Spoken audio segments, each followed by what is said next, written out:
আবারও যুদ্ধবিরতিতে সম্মত হয়েছে লেবানন ইসরায়েল। ওয়াশিংটনে দুপক্ষের আলোচনার পর যৌথ বিবৃতিতে বিষয়টি জানিয়েছে আমেরিকার স্টেট ডিপার্টমেন্ট। এতে যুদ্ধবিরতি কার্যকরে বৈরুত ও তেল আবিবের যৌথ সম্মতি নিশ্চিত করা হয়েছে বলে জানায় আন্তর্জাতিক গণমাধ্যমগুলো। লাইফে কখন কি হয় গ্যারান্টি আছে, তাই ইন্স্যুরেন্স করুন সিটি ব্যাংকে, কারণ ইন্স্যুরেন্স করলে সিটিতে সুরক্ষা পাবেন নিশ্চিতে। বিবৃতিতে উল্লেখ করা হয়, হামলা পুরোপুরি বন্ধ করে দক্ষিণ লিটানি নদী থেকে নিজেদের সব সদস্যদের সরিয়ে নেবে হিজবুল্লাহ।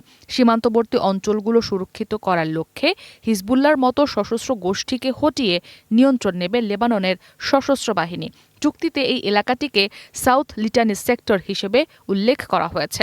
ইসরায়েল ও লেবানন নিশ্চিত করেছে যে একে অপরের প্রতি তাদের কোনো বিদ্বেষপূর্ণ উদ্দেশ্য নেই। উভয় দেশ একে অপরের প্রতি আস্থা তৈরি, সকল অমীমাংসিত সমস্যার সমাধান এবং দুই দেশের মধ্যে একটি পূর্ণাঙ্গ চুক্তির লক্ষ্যে সরাসরি আলোচনা চালিয়ে যেতে প্রতিশ্রুতিবদ্ধ। এর আগে সোমবার আংশিক যুদ্ধবিরতির ঘোষণা দেয় হিজবুল্লাহ ও ইসরায়েল। শর্ত হিসেবে বলা হয়, ইসরায়েলে হামলা চালাবে না হিজবুল্লাহ, বিনিময়ে বৈরুতে হামলা থেকে বিরত থাকবে আইডিএফ। এর ঠিক 2 দিন পরেই যুদ্ধবিরতির মেয়াদ আরও বাড়ানোর এমন ঘোষণা এলো।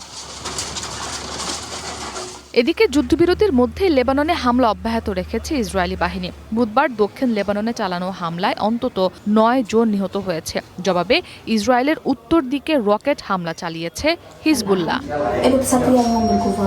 গত 28 ফেব্রুয়ারি ইরানে যৌথ হামলা চালায় আমেরিকা ইসরায়েল। মার্চে দক্ষিণ লেবাননে নতুন করে অভিযান শুরু করে ইসরায়েল। জবাবে হিজবুল্লাহ পাল্টা আঘাত হানে। সাম্প্রতিক এই সংঘাতে লেবাননে 1000-এর বেশি মানুষ নিহত হয়েছে আর বাস্তুচ্যুত হয়েছেন কয়েক লাখ।